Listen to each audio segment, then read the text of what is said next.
just arrived on the reef where we're going to spend the next 4 nights spearfishing, fishing, catch and cook. I reckon it's going to be bloody amazing here because the water clarity looks really good and the weather is going to be on point. I've now anchored inside the reef, pretty keen to jump in the water to get our first fish, which will make tonight's dinner. Right, let's jump in and see what we can get.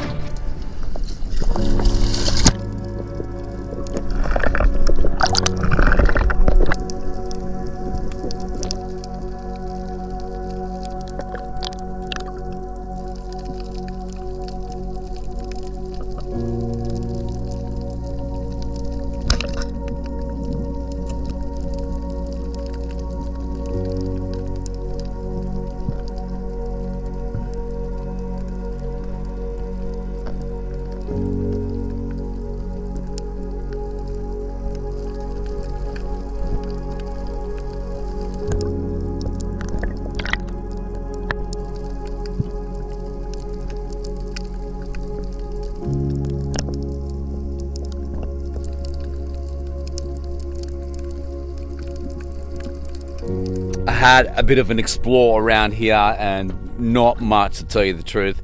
There was one rock that had a big hole inside it and there was fish all over it, and I was laying on the ground and a big fish came past. I took a shot at it, missed it, I don't know how, but I did. I'll have to review the footage to see what kind of fish that was, but that was a big fish. I'm just looking at the horizon now and I can see that the sea state is a lot better than it was when we arrived here.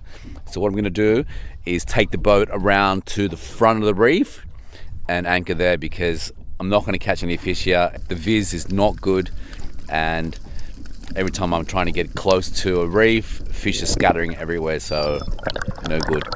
All right, let's go to the front of the reef and get us a proper fish because we need to make dinner tonight, and that's why you guys watch. Me catch a fish, cook it, and show you guys.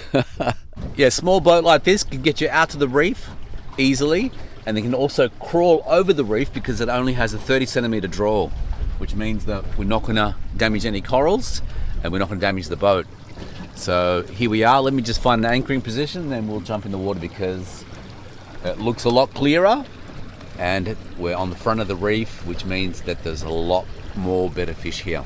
All right, I'll put the back of the boat near a bommy, which looks pretty good, about 8 meters worth of water, and it comes up, and that's where the fish want to be. Anything that has water all around it and just a big rock or coral, that's where the fish will be hanging around. So yeah, hopefully, fingers crossed, we'll get a fish in here and that can be a dinner tonight.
Barramundi cod and mother-in-law fish.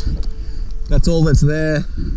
All right, very fishy spot. We ended up getting a cray. It is a female, but it doesn't have any eggs. You can tell it's a female by these extra finger layers down here. But yeah, no eggs. So yeah, really nice cray. Definitely gonna eat that or maybe another fish. But yeah, there is a lot of fish down there. A couple of big barramundi cod. Not allowed to shoot them. They're a no take because they're so dumb. There is a shark snooping around there, and so I've got to be very careful. But yeah, lots of fish down there, lots of hidey holes. A really good start, really good cray, good sized cray. All right, let's put her on ice and jump back in the water. But yeah, beautiful cray.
Oh, it was tempting to stay in there, but a bull shark showed up and the water got murky, and those two things do not go together whatsoever. It was tempting because there was a couple of spangled emperor in there, and they're really hard to get because they're super flighty. They'll come in, they'll check you out, and if you look at them, they just go. So you've got to be really lucky to get a spangled emperor. Really sought after fish. I did see a couple of other fish. I don't know what they are, but you know, this is a learning process for me. You see a fish, you try and ID it, and then if it's a good fish, then you go and get it. All right, this is going to be where we're sleeping tonight. The wind has dropped right off, and hopefully it'll stay dropped for the rest of the night. I have enough anchor out, so if the wind did actually go up, we'd be fine. It would just be uncomfortable. I'm going to stay here because I want to dive the front of this reef tomorrow, and hopefully the water is a lot clearer than what it is right now. The water is absolutely rubbish, and it is super dangerous, especially with a bull shark hanging around. So definitely not for me. We have a cray, so I'm going to have a little bit of a rest, and then we'll get stuck straight into cooking it and making a meal out of it. Definitely looking forward to it. Try something a little different. Yeah, I'll work it out. All right, catch you guys in a minute. All right, we're going to get the tail off this cray here, and you've probably seen me do this before, especially in the last video. All we're going to do is just run the knife along this edge on the inside here, and then separate the tail from the body. And it should be quite easy.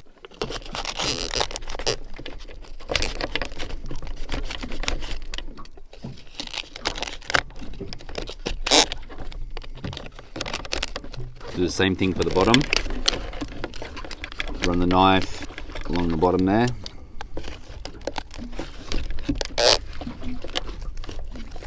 And then it just separates like that.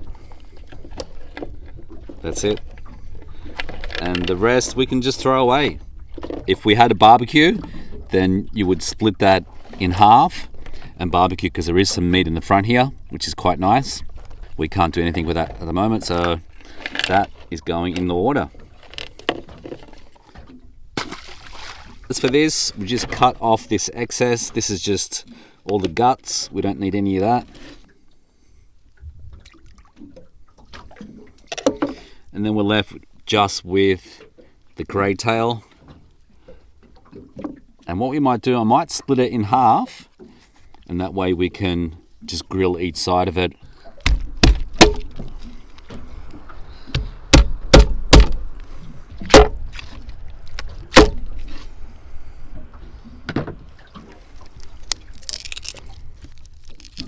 There we have it. 2 halves of grey tail.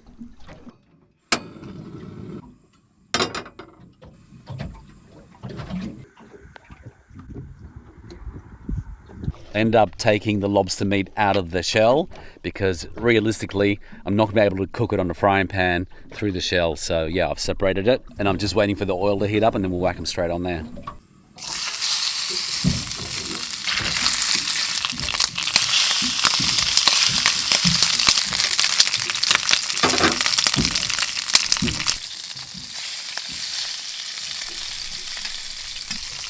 Have a look at that, guys.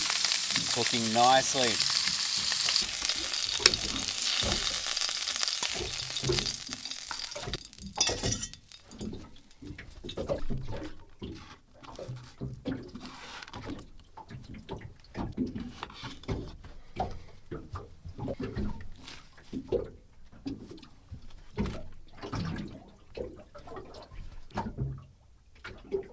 Alright, all I'm going to do is just make a wrap with it. I've got these wraps from Woolies. They're the mountain bread, real thin ones. No preservatives, no nothing in there. Just bread the way it should be. So yeah, a bit of lettuce. I might put the mayonnaise on now actually. Mayonnaise. Some lobster. Oops, I dropped one. 5-second rule. Mmm, it's really good. Some tomatoes, a bit of salt, squeeze of lemon, and just wrap it up like that. Yeah, that would hold it. And that's it, guys. That is lobster with salad wrap, and that's our first dinner. All right, let's give it a taste test. It's really good. Yeah, really good. Some people don't like the tropical lobster. They prefer the red ones. Yeah, but lobster is lobster to me. It tastes exactly the same. There we have it. 1 day down, and if the weather stays like this, it'll be smooth sailing, I reckon. Oh, so good. You know, on those cooking shows where people taste the food and they say it's really nice and it's not. This isn't one of those cases. This actually tastes really good. So good, I'm having seconds. What do we want now? We want the lobster. Yeah, lobster gone there. Wow. Leave that for a little bit later. Lemon. Bit of salt.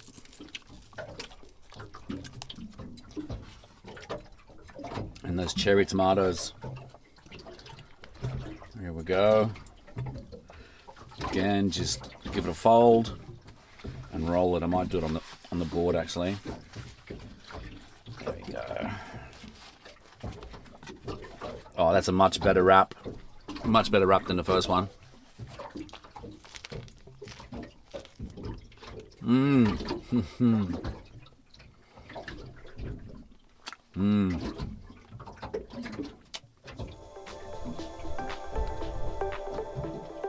There she goes, guys. Gonna do another lap of the planet. Guess we'll see you tomorrow morning.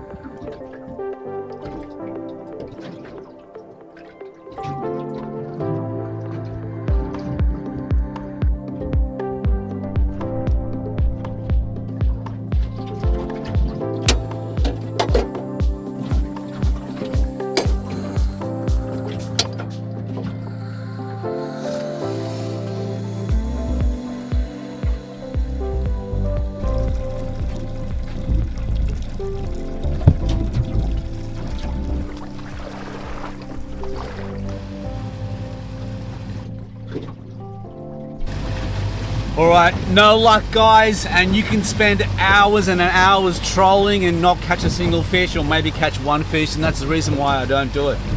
I like to get in the water, see the fish and spear it and get out, not waste any time.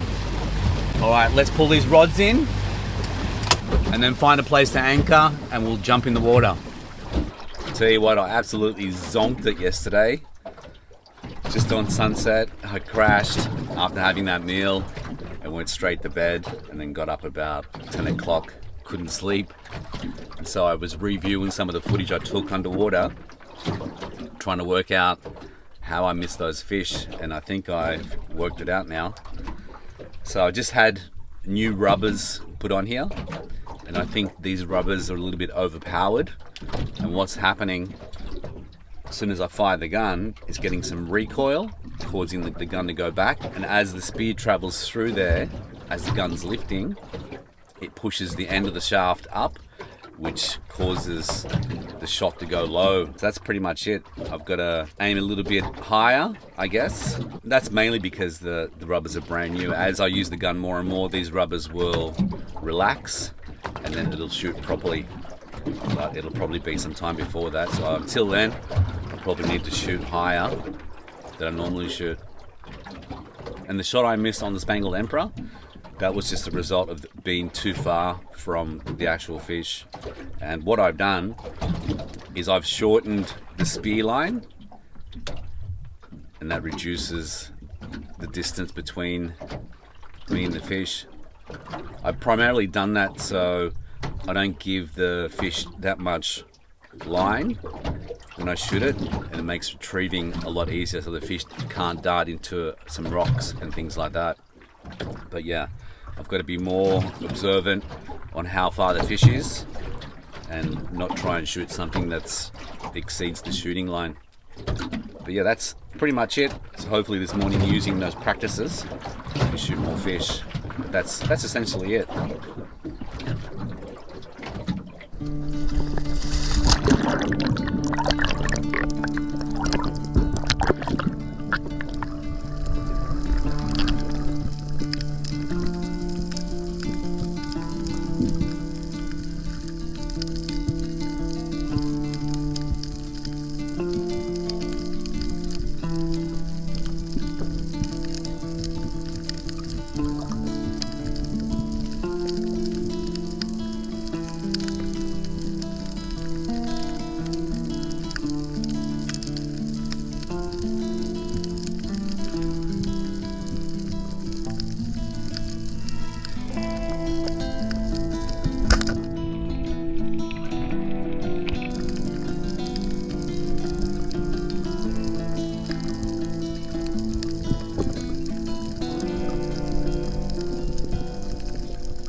Oh, there's a big mangrove jack in there. I missed it. Whew.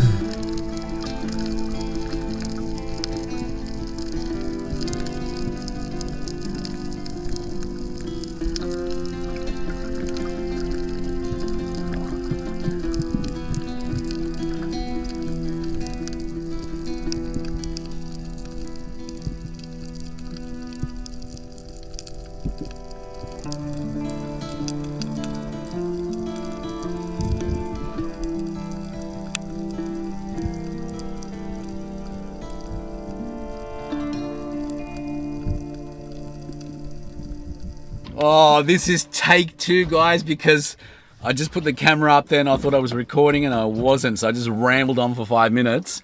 As you saw, I jumped in, the water was crystal clear, absolutely perfect. I could see up to 15 meters, so I headed around the bommy, and all of a sudden, bang, there was a whole school of spangled emperor, absolutely amazing, all different sizes. And I was just waiting for my opportunity, but then 3 sharks came in, and I'm not game to shoot any fish when there's 3 sharks around. 1, maybe 2, 3, forget it. There's no way on my own that I would shoot fish with 3 sharks around. That is stupid and dangerous. I'm not gonna do it. Other fish came in and I had plenty of opportunity while those sharks were there, but yeah, again, guys, it's all about safety. And trying to fight 3 sharks for a fish getting back to the boat, which is 100 meters away, no, it's all about safety, and there's no fish that's worth your life. So no, this is their domain. They're the apex predator here. I'm only visiting, and yeah, so a lot of respect. You see sharks like that, just stay back, don't shoot any fish. That's the best policy, I reckon. Okay, so now I'm going to move the boat around to somewhere a little bit more shallow, where there's not such a current, and hopefully we can get onto some more fish. But those spangles, they're hard to get. You've got to go down and tease them in. I don't have a flasher, so I'm waving to them, twisting my gun. Some were coming in, but not close enough, not enough for the range of my gun. I can change the range, but that just means giving the fish more length, and that causes a lot more problems. So I'd rather try and get closer, improve my skills, and try and get a fish that way. Let's move the boat to a more shallower reef, and hopefully we can get on to at least a coral trout. That would be nice. But a spango, they're a challenge, man. The coral trout will sit there and stare at you. The spangos won't. The spangos will come past, and if you make eye contact with them, they go. So you got to kind of hide, draw their interest by throwing rocks, making some noise, and then hopefully one comes in close enough that you can shoot it. I've only managed to get one spango in my whole diving career, and that was a really good one, but he was following me and I just turned around, he was there, so I shot him. And you'll get that. You'll get fish that will follow you around. Not only look in front of you, look behind you, because there could be a good fish just a couple meters away. All right, let's move the boat and get back in the water.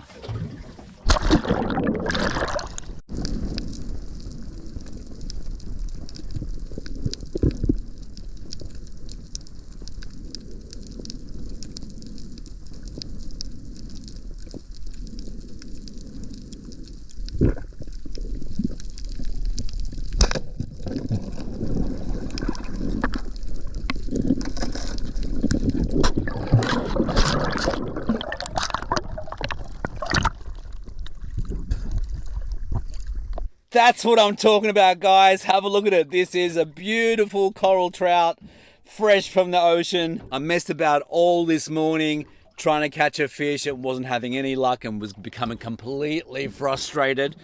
And so went around a couple different places, finally came to this place right here. And it's a big bommy with deep edges, probably 15 meters. As I was going around the edges, this guy just popped out and looked at me, and I couldn't resist it. And there he is, guys. So good. We're gonna have sashimi and we're gonna have something else, but that is beautiful coral trout. Wow. All right, this looks like a really good bit of rock here. And so I'm gonna jump back in and do some more diving and hopefully get another fish, because I'm out here not just to make this video, but also to get fish to put in my van. So I've got food and I don't have to buy anything from the store, because I don't like buying anything from the stores whatsoever. All that stuff to me is poison or has been treated with poison. And so getting the food from the reef is, for me, is the best option. And while I'm out here, I'll get as much as I can, fill up my freezer. All right, I'm gonna jump back in.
Look at this, it's like a glass out at the moment.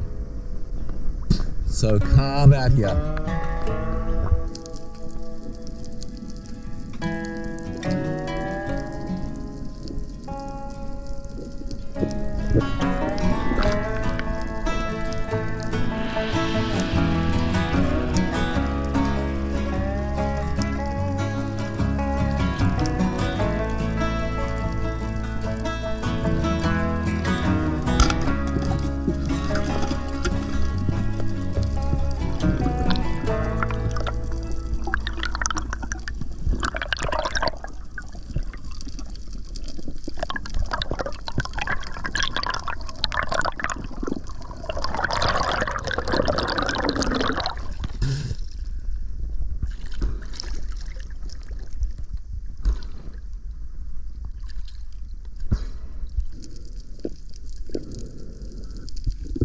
All right, guys, ended up getting another coral trout.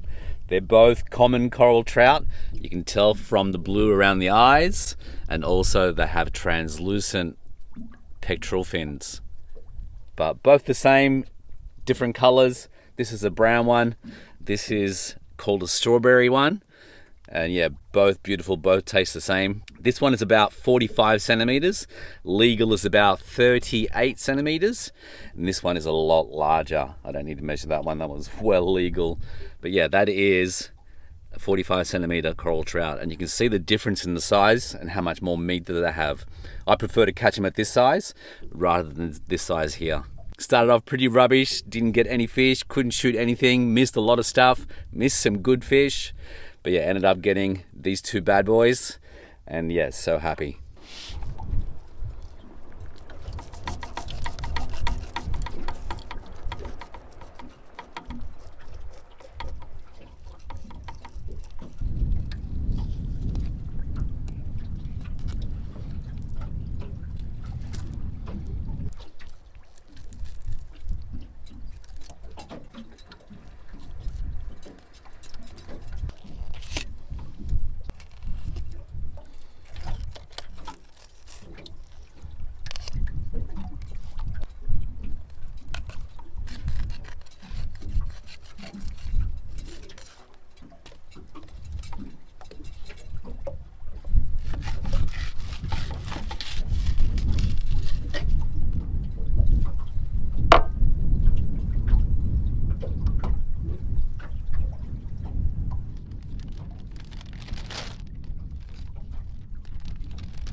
There it is, guys. This is the entree.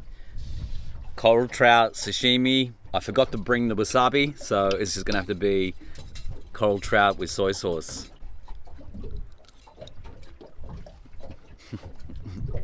Absolutely outstanding as always. One of the best fish for sashimi. This fish was less than 2 hours out of the ocean, straight on ice. Let it cool down, and then straight in my mouth. Wow.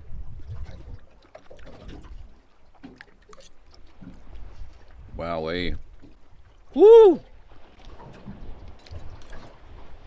Oh, so good. Look at that. This one is a chain.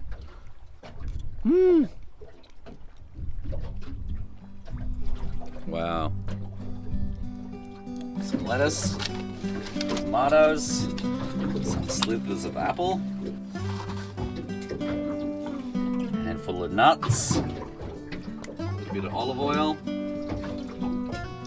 some really good salt, some lemon, some panko, a lot of shaking.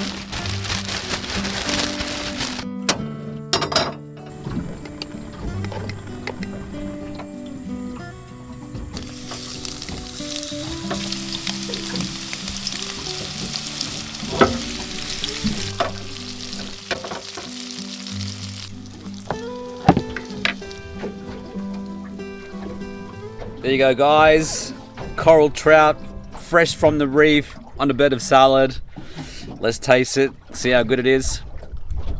You knew it was going to be good, didn't you? How can it not be good? Unbelievable. With that salad and those nuts, it's another level completely.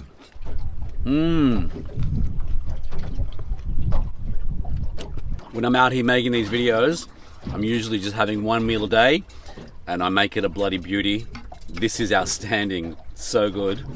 Definitely worth waiting for.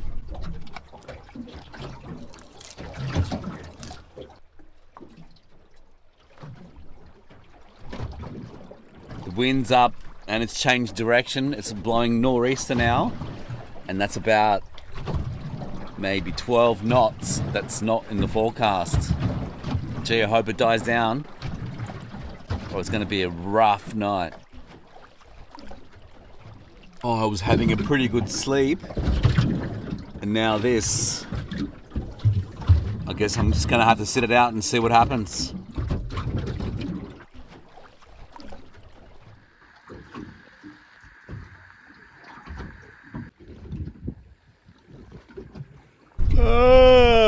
Good morning, everyone. We have a persistent 10 knot northeasterly at the moment, and that was the case for last night. Made it a bit wild and rough, but funny enough, I did actually manage to get some sleep, so I'm really thankful for that. I'm a bit worried about the weather because we were supposed to have a 4-day window, and looks like we only got a full 2 days. So I'm going to keep an eye on the weather this morning, see if we have a wind direction change, and if we don't, then we might need to leave, because at the end of that weather window it's going to be 15-20 knots, and I don't fancy being caught out here in 15-20 knot winds. So I think the best thing is just to keep an eye on the weather, especially these clouds that are behind us, and if there's any indication of the wind getting stronger, we've got to go. I'm way too far offshore to be playing silly games like that, so let's keep an eye on it this morning.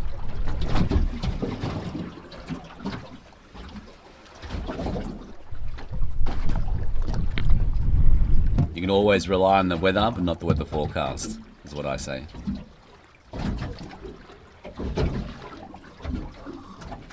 All right, high tide is 9:30 and we're 8:30, so that gives us an hour before high tide. Generally, an hour before the high tide, the water's not moving as much, not as fast, so it's pretty safe to dive. I find that when it gets to high tide and the water stops moving, then you get a bit of murk around, and it's not really good. You want a bit of water movement because the fish are moving with the water, and that's how they target other fish in those currents. So yeah, let's gear up and dive in.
The murk came in just as expected, and that place is very fishy.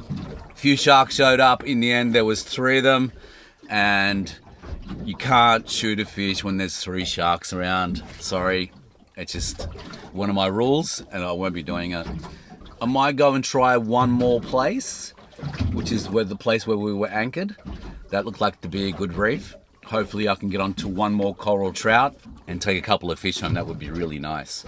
All right, let's move around to the other side and see if we can get another fish. The wind has dropped off a little bit, and now it looks like it's coming from the west. So that might be an indication that there's a weather system moving around this area. And so with the forecast tomorrow, it's going to be up. So I think today we leave. But let's see if we can get a couple more fish for the van. That would be ideal. All right, let's go.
Oh, that was absolutely insane.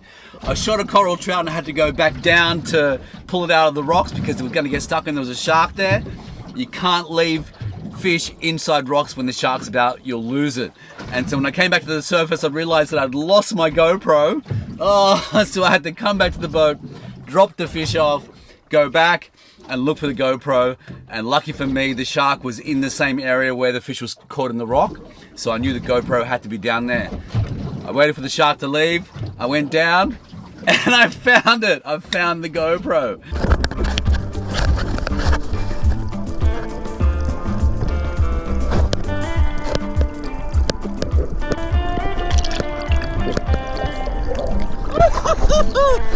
I thought I lost your GoPro, but whew, I can't believe it. I've lost so many cameras. These adventures are costing me an absolute fortune, especially when I lose stuff like this. A couple of weeks ago, I lost an Osmo 6 and it's spewing because that was a brand new camera and the footage was so good on that. But yeah, that's what happens, man. Like, this pastime can get really expensive. And yeah, but yeah, I'll show you the fish. You want to see the fish?